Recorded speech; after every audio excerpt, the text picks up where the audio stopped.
Yeah, you live in Macon, or you did? We did. We lived in Macon. We moved to Macon from St. Louis. Ed was doing well with Standard Oil,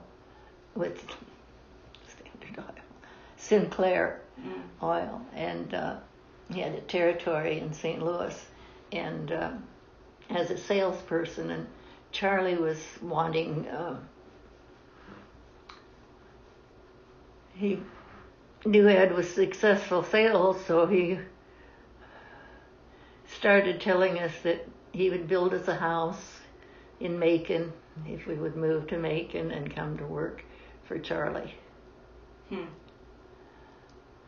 Aunt Flora, I can still see her. She's a little spitfire. She says, "Eddie, don't do it." Because she knew he was... What kind of business did he have? Auto parts, quite successful business. And then he got into, he would kind of like a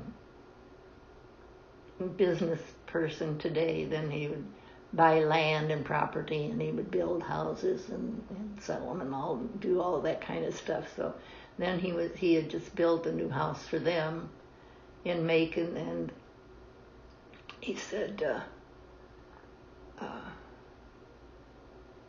if Ed would come to work for him, he would build us a new house. And so then he started bringing all these plans over to St. Louis, and we'd sit there and look at these.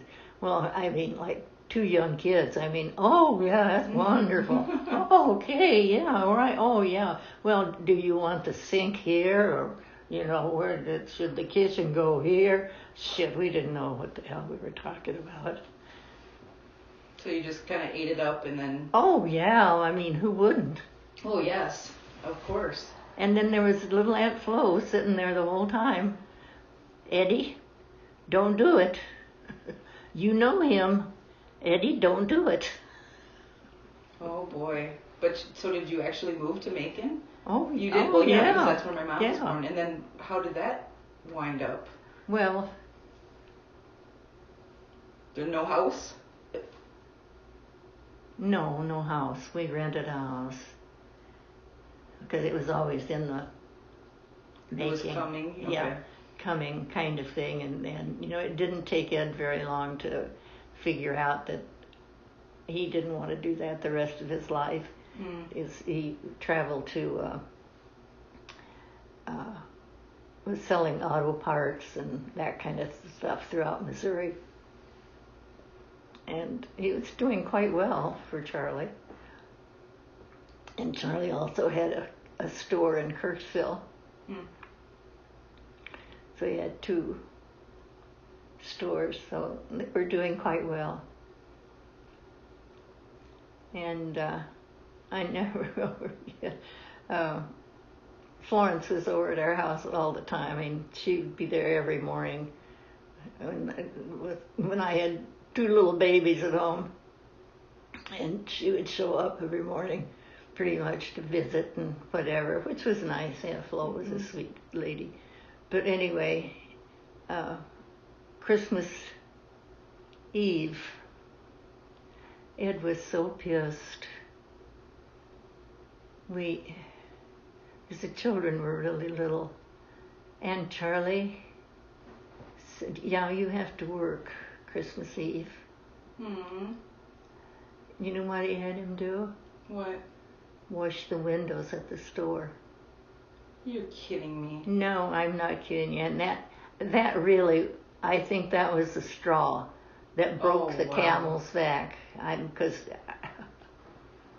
Oh, that's awful. And Charlie had good people working for him. He had a old man in Kirksville, Mutt.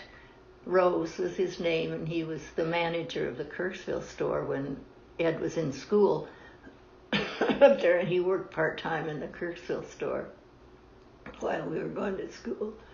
And so he was a good friend of Mutt's. And Mutt was ornery. He was always getting Ed in trouble. He was always down hanging around with the athletes down at the field house and what. Grandpa's cousin? Anyway, they were what have you. So, but anyway, they were good friends going to school, and so he was a good friend of Mutt's. And Mutt was ornery. He would always get Ed in trouble. You know, he was always down hanging around with the athletes down at the field house and what have you. So, but anyway, they were good friends. And did he tell Grandpa that Charlie was being a jerk? Did he agree with him? Oh, everybody knew Charlie was a jerk. No, that would have been Grandpa's cousin? No. No. Not Mutt, but Florence was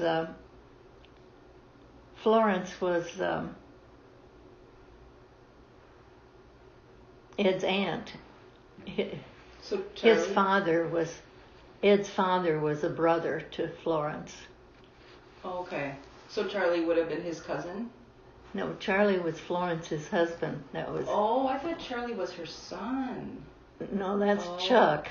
Okay, that's why That's another story. But no. Okay. No. And Florence said that, you know, from the time that Eddie was born, they always called him Eddie, that she and Charlie they were married quite a while before they had their son Chuck. So Helen wanted Ed's mother after Ed's father died when he was like 3 years old, and Helen was trying to raise him, and she married this bastard, and